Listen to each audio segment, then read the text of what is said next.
Halo sobat ngomin, apa kabar? Ah, hari ini lumayan cerah. Kemarin sebenarnya lumayan ngantuk karena lumayan panjang ininya live-nya ya. Anyway, langsung aja kita bahas update seputar Inter Milan. Aku akan mulai update ini dengan laporan dari Di Marzio. Ini update-nya tentang kelanjutan nasib dua bintang Inter Milan. Yang satu Lukaku, yang satu De Vrij. Nah, kemarin kan sudah muncul, mungkin udah 2 hari atau 3 hari, wah udah De Vrij udah deal perpanjangan kontrak. Nah ini sekedar ini saja klarifikasi, ini ternyata belum deal, walaupun memang kelihatannya cerah gitu loh, secara secara verbal, secara maksudnya belum ada hitam di atas putih, tapi katanya sih dari pihak De Vrij sudah setuju untuk perpanjangan kontrak. Cuma ya kalau belum ada tanda tangan mau gimana. Kemudian yang kedua adalah Lukaku. Lukaku dengan performanya yang kalau dibilang luar biasa sih enggak, tapi jelas ini performa yang sangat bagus di timnas. 4 gol dalam 2 pertandingan ini jelas ini tidak bisa dipandang remeh, walaupun aku bilang saat hat-tricknya itu kan semua golnya lumayan lucu. Tapi tetap faktanya adalah itu 4 gol dalam 2 pertandingan. Jadi kita harus respect juga. Cuma kabar dari internal Inter katanya manajemen mulai mempertimbangkan untuk memperpanjang peminjaman Lukaku, tapi belum final. Maksudnya kalau sebelumnya itu udah nggak usah diperpanjang, sekarang kayaknya layak dipertimbangkan nih, baru gitu aja. Oke, next. Kemarin kita bahas soal Hakan yang kemungkinan cederanya lumayan, yang sudah pasti lawan Fiorentina dia tidak bisa bermain. Nah sekarang hasil terbaru itu adalah paling sedikit 3 pertandingan Hakan harus absen. Paling sedikit, dan ada kabar bahwa di leg pertama pertandingan lawan Benfica dia absen. Waduh, ini menurut Gazeta.it. Aduh, aku sih harapannya semoga si Brozovic tampil seperti bagaimana dia tampil di timnas, karena kemarin Kroasia main lawan Turki, wah luar biasa. Ya kita lihat Brozovic yang standar biasa Brozovic itu kita lihat di sana. Semoga ini juga kelihatan bermain di Inter. Itu bro, aduh sayang banget sih. Kemudian berita berikutnya adalah Bastoni. Nah Bastoni ini agak menarik bro, karena kabarnya agak simpang siur. Yang pertama yang jelek dulu ya, entourage-nya Bastoni ini aku liatin biar nggak dikira aku ini. Nih. Italian broadcaster claims Bastoni's entourage pushing for free transfer in 2024, but Inter Milan defender wants to stay. Entourage itu maksudnya rombongan, dalam hal ini yang dimaksud kemungkinan ya manajemennya dia, agennya dia, atau mungkin dari keluarganya. Aku nggak jelas ini siapa yang dimaksudkan. Tapi yang jelas Bastoni sudah menegaskan bahwa dia ingin bertahan. Nah, mungkin kawan-kawan ada yang belum tahu ya, tapi tren sekarang ini adalah kebanyakan pemain nggak kayak dulu. Kalau dulu berlomba-lomba, wah siapa nih yang bisa jadi pemain termahal, siapa nih yang bisa nyetak rekor, itu dulu. Kalau sekarang nggak. Pemain berlomba-lomba untuk menghabiskan kontraknya supaya dia bisa lepas dengan status free transfer. Kenapa mesti free transfer? Karena kalau pemain itu free transfer, dia akan dapat bonus yang lebih gede. Kenapa dapat bonus yang lebih gede? Ya karena klub yang akan mengontrak dia itu tidak ngabisin duit untuk membeli dia. Sedangkan kalau dia dibeli itu kan sudah berapa duit. Itu sama kayak kasusnya Neymar. Neymar sampai saat ini masih jadi pemain termahal. Dia dibeli 200 juta oleh PSG dari Barcelona. Tapi berapa bonus yang didapatkan Neymar? Aku kalau nggak salah cuma 20 atau berapa gitu kan. Bandingkan dengan Mbappe. Mbappe itu kontraknya habis di PSG, tapi dikontrak kembali oleh PSG, dia hampir 200 juta euro juga dapat signing bonus. Jadi itu perbedaannya, kenapa pemain-pemain itu ingin ya udah habisin kontrak aja. Itu juga Skriniar kita udah sama-sama tahu lah berapa dia dijanjikan, katanya dijanjikan 12 sampai 15 juta signing bonus untuk join PSG. Itu bonus tok. Nah, kalau Bastoni kayak katanya gitu sih dari jajaran agen atau gosipnya juga ada dari keluarganya bilang sudah habisin aja kontraknya. Tapi nah dari Bastoni dia mintanya di sekitaran angka 7 juta. Sedangkan dari Inter menawarkan sekitar 6 juta belum add-ons. Jadi kan cuma selisih 1 juta. Sepertinya sih aku optimis ini akan kelar soal perpanjangan kontrak Bastoni ini. Katanya kemungkinan setelah selesai lawan Benfica baru diselesaikan untuk urusan perpanjangan. Aduh, ini kalau Bastoni sampai lepas sayang banget. Wih, Bastoni ini baru 23 tahun apa hampir 24, Bro. Tapi kita nggak ngelihat kayak pemain muda bandingkan dengan si siapa yang Pinamonti, Satriano itu pemain muda tapi kan kelihatan itu masih pengalaman. Kalau Bastoni itu kalau aku nggak kasih tahu atau kalau kan belum tahu dari baca Google atau gimana, pasti nggak nyangka dia itu baru 23 tahun kan. Sorry 24 lah bilang karena biar nggak nanti diprotes bang salah itu bang. Gitu bro kalau Bastoni. Nah yang berikutnya tentang Scalvini. Ini agak pelik juga. Scalvini ini harganya mahal, paling sedikit 35 juta. Tapi Inter punya bargaining chips yang sangat bagus yaitu Giovanni Fabian.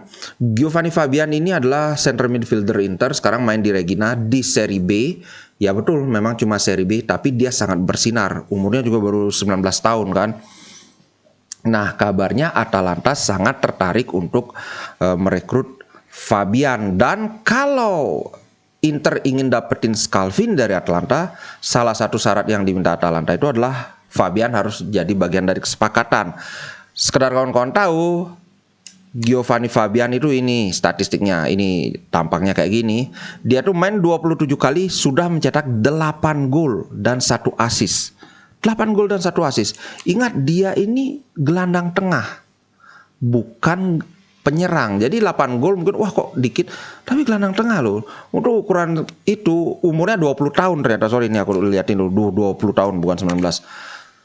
Untuk ukuran 20 tahun gelandang tengah mencetak 8 gol ini sangat bagus, dan Atalanta terkenal memang sebagai klub yang jago mengorbitkan pemain muda. Jangan lupa Bastoni itu didikan Atalanta. Kemudian ya yang sekarang yang lagi heboh ini si Scalvini ini. Kenapa? Ini aku bilang bahwa biasanya memang klub-klub papan tengah atau mungkin bahkan papan bawah itu memang jadi apa ya, environment yang bagus banget buat pemain muda semakin meroket. Karena satu, yang manapun namanya pemain itu dia hanya akan bisa berkembang kalau dia dapat jam terbang bermain. Sedangkan ironisnya kalau dia ada di klub besar, saingannya berat banget. Itu ibaratnya baru sabuk putih udah diajar sama sabuk hitam duluan ya kalah kan. Padahal kalau ditunggu si sabuk putih ini lagi 3 bulan dia bakalan bisa ngalahin si sabuk hitam ini gitu ibaratnya ya. Tapi ya selama 3 bulan itu dia harus terus bertanding, harus dapat terus kesempatan bermain. Nah itulah makanya kalau sekarang Giovanni Fabian kan memang hebat banget, tapi kalau sekarang dimasukin ke tim senior, ia nggak dapat main juga, sama kayak Aslani. Aslani hebat banget di Empoli, wow, jadi pemain kunci. Tapi begitu ke Inter ya nggak dapat kesempatan karena saingannya Brozovic, Hakan, Barella, Mkhitaryan. Ini kan sudah dibilang sendiri sama Aslani, kenapa sih kamu kok nggak dapat bermain? Ini bukti karena banyak pemain yang lebih bagus dari aku. Berarti. Nah inilah makanya kalau beda dengan Scalvini. Kalau Scalvini ke Inter hampir pasti dia pasti akan jadi tim inti karena Skriniar udah cabut. Kalau Skriniar cabut, Scalvini masuk, yang center back kita kan Scalvini, De Vrij, Ambrosio. Udah dong. Ini aja karena Acerbi kan kemungkinan nggak perpanjang kontrak walaupun sekarang sedang nego karena anggaplah udah enggak. Jadi kemungkinan dia untuk jadi untuk jadi starting line up itu aku bilang sih hampir pasti. Walaupun jelek dia mainnya di awal-awal, aku yakin ngomong-ngomong ini loh. Aku yakin ini adalah bakat besar, aku yakin dia akan jadi pemain hebat, tapi kalau dia jadi ke Inter di awal-awal mungkin sampai setengah musim dia akan keteteran. Tapi ya itu adalah proses yang harus dilakukan, harus dijalani. Sama kayak Arsenal di tangan Arteta dulu kayak gimana sih sampai peringkat 12 bro, kayak gitu. Nah, itu soal, wih, lumayan panjang ya bahas Toni. Sekarang kita bahas soal Retegui. Aku sempat singgung kemarin, Retegui ini memang ada kesalahan Inter. Inter pertama kali memantau Retegui itu diminta cuma sekitar 5 juta euro saja. Tapi Inter masih ragu-ragu. Sekarang gara-gara dia dipanggil timnas, dikasih kesempatan, dia bermain bagus. Bukan cuma, ini malah ada yang bilang, wah kan itu cuma 2 pertandingan nyetak gol, kan bisa aja kebetulan. Bukan soal nyetak golnya aja bro, tapi sepanjang pertandingan dia main bagus. Ini aku liatin ya. Ini dalam pertandingan Italia lawan England. Oke, kurang besar ya. Tuh. Retegui itu main dapat nilai 7,4. Cuma kalah dari Lorenzo Pellegrini. Sedangkan Lorenzo Pellegrini kan pemain sangat senior kan. Kemudian dia mencetak gol tentu. Kemudian lawan Malta ini, Retegui lagi-lagi dapat nilai 7,5. Cuma kalah dari Sandro Tonali. Aku liatin ya, kok nggak kelihatan Sandro Tonali nih. Tuh, Sandro Tonali dapat nilai 8,1. Oh, ini juga Romagnoli dan Emerson Palmieri 7,6 dan 7,7. Jadi ya artinya dia bermain bagus dan konsisten. Kalau kawan-kawan lihat gimana highlightnya Retegui bermain di Tigre, aku sudah bilang kan Tigre itu sekarang peringkat 21. Tapi dia ada di puncak top scorer dengan 8 gol. Dari berapa? 6 gol dari 8 pertandingan kalau nggak salah. Pokoknya kalau nggak 8 ya 6 gitu. Pokoknya intinya dia top scorer. Nah, dari sisi Tigre sendiri mereka rugi menyimpan Retegui. Lebih baik dia dijual, kan itu katanya 20 juta. Nah, hari ini Bacin akan ketemu dengan bapaknya si Retegui, si Carlos. Dia langsung agen kan. Nah, aku bilang memang pilihan terbaik buat Tigre ya dijual. Pertama mereka dapat duit banyak. Memang Retegui ini hebat, tapi istilahnya overqualified. Segitu banyak gol yang dia cetak untuk Tigre, nggak bisa mengangkat Tigre. Kenapa? Karena pemain-pemain lain tuh ngehek semua. Sekarang dibandingkan kalau udah ini dijual dapat 20 juta, kemudian karena mereka harus bagi hasil sama Boca Junior mungkin dapat 10 juta, mereka bisa beli 3 pemain yang kualitasnya bagus Argentina. Ini mirip kayak situasi Liverpool, ingat nggak? Ketika Liverpool menjual Coutinho sangat mahal, hampir 200 juta ya kalau nggak salah ke Barcelona. Mereka beli banyak pemain dan Liverpool menjadi sangat kuat dibandingkan ketika Coutinho masih di sana karena dia aja yang hebat, kasarnya kayak gitu. Walaupun bukan dia aja yang hebat, maksudnya masih jomplang banget dengan kualitas pemain lain. Nah, kemudian ini berikutnya kan aku sudah bilang kenapa Retegui Inter ada keunggulan karena darah Argentina, ada Javier Zanetti, ada Argentinian di Inter. Adalah ini. Ada ini dibahas di Football Italia, how Retegui's explosive Italy debut will help West Ham more than Inter and Milan. Ini judulnya rumit sekali padahal intinya simple. Kekuatan finansial tim Inggris lebih gede daripada tim Italia. Bahkan sekelas West Ham pun kalau mereka benar-benar ngebet pingin dapetin Retegui terus jor-joran ngeluarin duit, Inter nggak akan bisa nyaing. Gila, lawan West Ham kita nggak bisa. Ya mau gimana, memang kenyataannya seperti itu toh. Aduh, cuma ya karena sekarang Retegui bermain di timnas Italia, mungkin ini bisa jadi pemicu buat dia untuk aku pilih tim Italia aja. Kalau tim Italia, kemungkinan Inter yang paling depan. Kalau di Italia yang mau signing dia itu Milan, ada Atalanta juga. Nah, Inter yang gede. Apalagi itu si Colidio, ada pemain Inter yang ada di Tigre juga. Jadi ini bisa dijadikan bagian dari barter. Gitu sih bro. Oke, itu dulu untuk konten kali ini. Sampai jumpa di konten berikutnya. Terima kasih buat kawan-kawan yang sudah jadi member, buat kawan-kawan yang kemarin nyawer, yang ngirim super thanks, super chat.